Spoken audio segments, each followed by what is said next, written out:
everybody, welcome back to the channel. I'm gonna smack you. What? Today we're gonna do a video getting back to Marvel Universe chats with Matt, but this video was inspired by Bookables, who did this on her channel that I saw recently, which was our Marvel top 10 movies ranked in order. And we're gonna go back and forth like she and her husband did. I think her name is Heather. And we're gonna start with number 10. So my number 10 is Guardians of the Galaxy 1. I thought it was a really fun movie. I liked Chris Pratt dancing in it. I liked his relationships with the other... Chris Pratt dancing, full stop, period. Yeah. Relationships with the other characters. It's the first time we meet Groot and... First time we meet all of them. Yeah, but like, especially like Groot, whose only words are, I am Groot. You don't say. And he has this funny relationship with Rocket. So what was your number 10? My number 10, see, I'm still not 100% locked in on these, but we wrote them all hastily on the table at Romano. Sorry, I forgot which mid-level Italian restaurant we were at. Like, he hasn't been thinking about this for like... I haven't. I just like all of the movies. I just like all of the movies. I don't think that's... Okay, so at number 10, I'm going to put Avengers, the first one. Because, hot damn, to see all of those characters together on the screen. And it was a good movie, and you had it like them fighting Loki. You had these really powerful moments in it, like, well, Coulson dying, spoiler alert. You should have seen that coming by now. It's been 20 years. 13. Come on. Like 13. No, not quite, but almost. Anyways. But yeah, so I loved that whole thing. I loved it. Okay, my number 9 was Doctor Strange. He had a really interesting story from being an arrogant medical doctor to like learning these infinite powers from the Ancient One, and I thought that was really fun. We were talking about that with a friend of mine, and Doctor Strange is on my list too. It's a little bit higher up, but he pointed out that like Doctor Strange really does not have much of a character arc, and it's true. You just like him because he's can I swear a little bit? He's a jerk doctor at the start, and by the end he's a jerk wizard. He's just a jerk. He is. He's arrogant and he's brash and he's all that stuff, but he at least directs it and understands that it shouldn't be something that's selfishly done. That's about the greatest character arc, is that he's a little bit more selfless, but he's still an arrogant jerk, and you love him. Yeah. Alright, so my number 9 was Civil War. I love all the Captain America movies, and the fact that Civil War was the first like Tom Holland introduction. It was basically an Avengers movie where you got so much from that, and just you had the great fights back and forth among the heroes. You got the introduction of Black Panther. You got all of these great story beats. I loved it. And it's not that I don't like Civil War, it's just... She hates it. No, it's a fun movie. I like it. I enjoy the airport scene more than anything else that I remember about the movie. And it's not that we hate any of these movies. They just don't hit the top I love all 10 the for us. stuff. Yes. Yeah. My number 8 was actually Black Panther. I liked that story after meeting him in Civil War. That had an amazing cast. We got to go to Wakanda for the first time, and that whole intrigue about who's the real villain in it and his ties to Wakanda. I feel remiss that I didn't put I feel bad that I didn't put Black Panther on this, because I do love it for all the reasons that she said.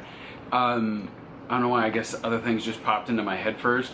And there's a little bit of that Doctor Strange aspect to it too. I really should have put it tied with that, is that there's only a very small character change, and then as far as the arc goes, that, anyway. What was your 8? Oh, my 8 was Ragnarok. Loved it.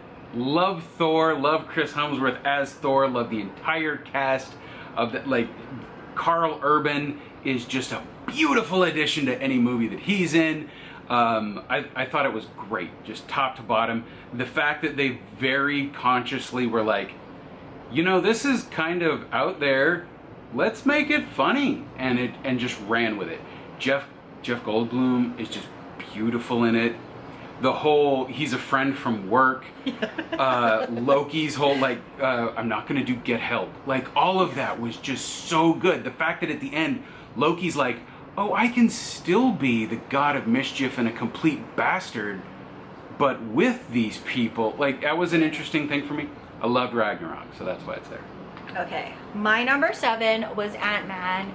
I liked it because Paul Rudd is in it, and it's the first time you see a character actually interacting with his family and having those problems. I also liked how he got out of prison and then developed this crew. His crew came back to him in this weird talking way. You know, what was that character's name? Michael Peña's character? Yeah, how he just like... Michael Peña's character was... He is a gift to the Marvel Universe, and I love that guy so much. And then that whole thing with him meeting Hank Pym and that, oh, I'm gonna let you break into my house and all this.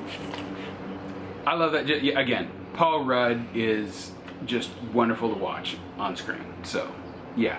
I felt bad that I didn't have Ant-Man on my list either, but hey, here we go. All right, so we're on 7, right? Yes. This is where I put Doctor Strange.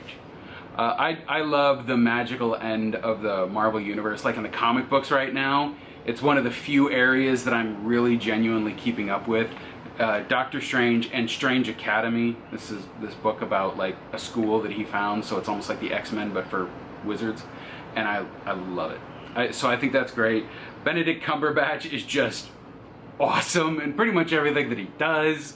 So the fact that he was there, and again, so many of these characters, you would hate them if they were played by anybody else. And the fact that he made you like really like Stephen Strange and just all the stuff that he goes through visually, I thought it was great. The fact that the Ancient One, Tilda Swinton, is like considered to be this great character, and it turns out that so much of her power comes from an evil source, which tips off Mordo, who wants to be a good guy, and then his whole like black and white view of the world is shattered. I just thought I loved it.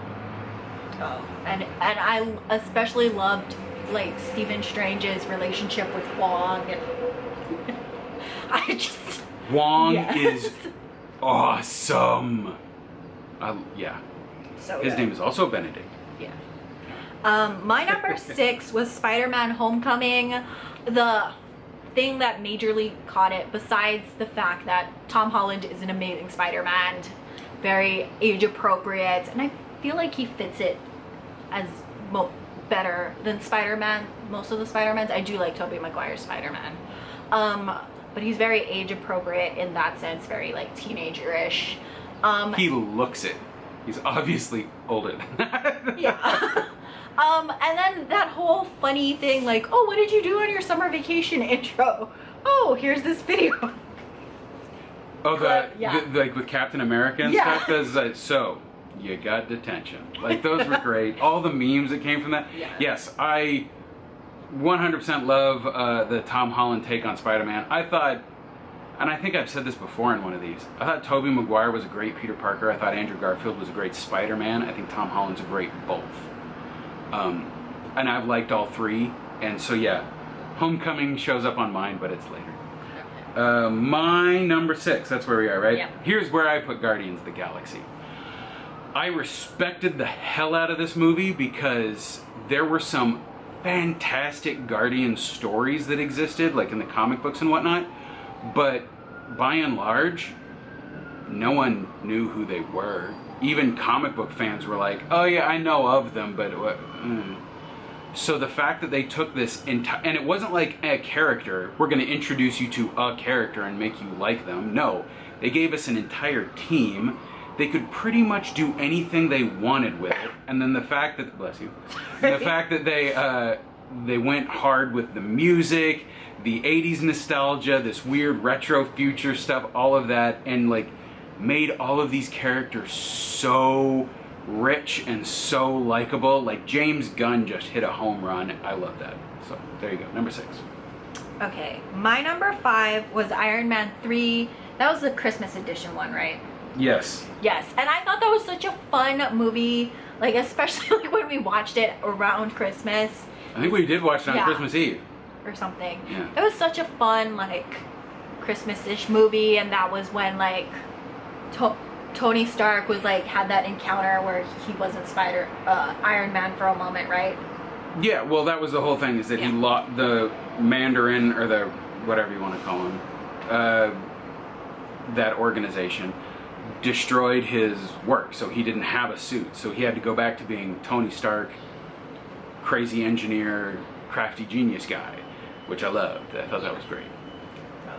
And that's, like, Iron Man 3 is, like, it's the one that people kind of poo-poo, I feel, but I really liked it. I did really like it. I'm gonna confess it's not on my list of the top 10, but I did think it was good. Like, my favorite movie, or my favorite line from the whole movie was like, "What are you waiting for? It's Christmas. Take him to church." And he just sets all the suits up to start kicking ass. I love that. Or like House Party. Yeah. House Party Protocol. Okay, we're on 5. 5 is where I put Homecoming, and I talked about why I loved it, and it's true. Also, I'll throw in this part as well. Michael Keaton is amazing in this movie. The fact that he got to come back and was the Vulture, I loved it. Loved it. Yes. So there you go. Okay, my number 4 was Thor Ragnarok. As he mentioned, we loved it. It was great. It was such a weird, quirky movie, and I'm glad we got to see Hulk in it, and Hulk and Thor interacting more. And we saw the Valkyrie. Yeah, Valkyrie was awesome. The Korg, oh my god. Meek, where are you from? Oh, Meek's dead. I stepped on him. Like, just that whole thing. He's like, oh hey, Meek's alive, yay! Like, oh my god. But I'm on a Taika Waititi kick. I'm sorry, I keep mispronouncing the name. Okay, my 4, I'm gonna go 3 and 4 on this because I feel like they're kind of interchangeable. And that is, the way I had it originally put, number 4 was Captain America Winter Soldier, and number 3 was Captain America First Avenger. Both of these movies are so good. I was surprised. I'm not a super Captain America fan, I didn't think, but all 3 of his movies really earned a spot on my list, I thought. Winter Soldier was just such a good spy drama in the superhero world. Just all of those little things, and it was like this really heavy subject of realizing that this force for good, in theory, that S.H.I.E.L.D. is completely infiltrated by Hydra, and how pervasive that level of evil is balanced out by Captain America, this unshakable force for I'm trying to do the right thing. Like, not perfect, but you know where his intentions are. And then you balance that out with Black Widow. The two of them just hanging out and talking is hilarious. Where she's trying to convince him to go on dates and stuff. I was like, I want to see an entire movie where these two just talk as friends. That's great. Then the introduction of Sam Wilson as Falcon. What? He pulled that off so well. Just the entire way that he had of being retired military, who gets back into it, and he just immediately feels comfortable because he's like, I'm trying to help people, and maybe this is the best way for me to help people. I thought that was a really fantastic way of doing it. Plus you got Batroc the Leaper. What a freaking mort of a character, but he was there, he was cool, and you got Sitwell. Anyway, okay, so I love that. And then the First Avenger, I'm gonna go ahead and just bulldoze my way into this one, is that it didn't have a lot of the greatness of some of the other movies, but the stylized look of the 40s, the Marvel 40s, the fact that you got Haley Atwell as Agent Carter, she is genius in that role. Tommy Lee Jones as the drill sergeant, I want another movie of just him. He was brilliant. Steve Rogers' relationship with the doctor, and his whole line about like, people often forget that the first country that the Nazis invaded was Germany. Like, there's just little things about that I thought was so well done. And then, of course, Red Skull. That performance was so beautiful. Like, anyway, so yeah, I dug that. There were a few, of course, weak notes, but I really dug that movie. Okay, so I'm sorry. Go ahead. Okay, my number 3, and I'm gonna leap into 2 because Matt already talked about it. My number 3 was Avengers, and my number 2 was Captain America Winter Soldier. I put Avengers high because we actually see the team together in New York fighting, and it's beautiful and it's lovely. Like, that was like the first time we really got lines from like a whole dialogue with Clint, Hawkeye, and then we saw them together. And then even in that scene when you're watching it in Endgame is like, whoa, this is beautiful and wonderful.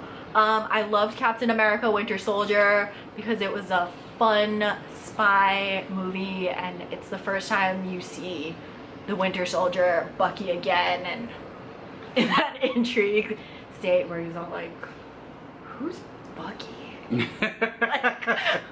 like looking all badass, working for Hydra, and it, yeah. All right, so my number 2? Yes. I actually had a tough choice between my number 2 and number 1, but I think I'm comfortable with where they land. Number 2, easily Endgame. That might be kind of a cop-out thing just because it is the culmination of the, all these phases of the Marvel Universe. And it's the end of the whole Avengers Thanos story arc, and the Infinity Saga, whatever they call it. I loved it. And honestly, there was a lot of that movie that just kind of seemed silly, but it did jump into all of the other movies by showing you like, oh, this is what you see. Like, this was going on adjacent to that other scene when, they were doing the time hopping, and there was a lot of that could have been grossly mishandled. And I'm not telling you it was perfect, but honestly, everything else aside from that, like anything that you could consider weak, even if it's not the greatest of stories, and maybe it's not, I'm not trying to say it is, but I'll put it comfortably in my number 2 spot for the last fight scene. I mean, I legitimately did wait 13 years from that move. Since the moment you saw Iron Man, and in the moment you saw Samuel L. Jackson say the words Avengers Initiative in that post-credit scene, that was everything. To see all of those characters come in from, if you play that YouTube clip where it shows the fan reactions to that final fight scene, and you get everything from Captain America holding Mjolnir, which honestly right then, I can feel it right now, that weird like warm chill thing. I get that right now. That sounds goofy, but it's serious. That through the point where Sam comes over the intercom and says, on your left, everyone shows up. It is an absolutely gorgeous scene up until he says Avengers Assemble. It is, I will roll a tear. I can roll a tear if I watched all that, and it's amazing. So yes, I waited 13 years for that, and it was well worth the wait. I loved it. Okay, my number 1 is Guardians of the Galaxy 2. I love that we got Kurt Russell. Yes. And Gamora and Nebula and their relationship, how they were trying to actually be friends and sisters, and Baby Groot. Did you ever catch that, everybody? She actually went, like maybe it's more than an adorable plant crush that she has on Baby Groot? I don't know, that's weird. Anyway. It was just a fun movie. It was also our like 3rd date, so. Oh yeah, that's true. That's true. I really did like Guardians of the Galaxy 2. It is not my number 1, however. My number 1, walk away, easy with this one. I thought about it for a couple of seconds when I thought about the Endgame fight, and this one handily walks away with number 1, is the original Iron Man. Everything about that movie, it feels like it should not have happened, and to get it made at all feels like it was just such a beautiful arrival of all of these things that were probably hard as hell to have happen, and it almost certainly relied on several very important people saying, I don't know, whatever, I guess, go ahead and try it. And I think it's amazing. It was so good Favreau did that perfectly. Robert Downey Jr. stepping in made you like, because honestly, that was during a time in the comic books where most fans of, pre-existing fans of the characters didn't like Iron Man. Because in the whole Civil War thing, most people just hated Iron Man. The comic book Civil War, not the movie one. They hated Iron Man, because Iron Man's whole thing, like in the movie, was like, everyone should register with the government, which is a weird sound to it. And to flip everything on its head and to make that happen, and then yes, again, like I said, all the way up to Samuel L. Jackson showing up and saying Avengers Initiative, it just, I remember being in the theater and seeing that and just constantly saying, holy, constantly. And especially during the post-credit scene. And it blew my mind that there was such a thing as a post-credit scene, and that started an entirely new language in film that's now expected. I feel weird if it doesn't have one now. So, Iron Man 1. Easy. So that is our top 10 list. Thank you, Bookables, for creating this tag thing. If you guys want to participate, send us your links and videos, do another video, and we will be back very shortly with another Marvel Universe Chats with Matt and talking about more videos and stuff. But until then, keep up with me on social media and keep up with him on social media. I make reality. I will leave all the links down below, and we'll see you guys in another video. Bye! Are we gonna wait until this? Okay, it's only when we're filming or when I'm on a Zoom call for work that the police decide to take a slow 10-minute siren-filled drive past our apartment building. One of these days, I'm actually gonna commit a crime just so that there's a reason. Okay. No, you can Also, I lost my list. Could you open your phone again? Okay. Okay. All right.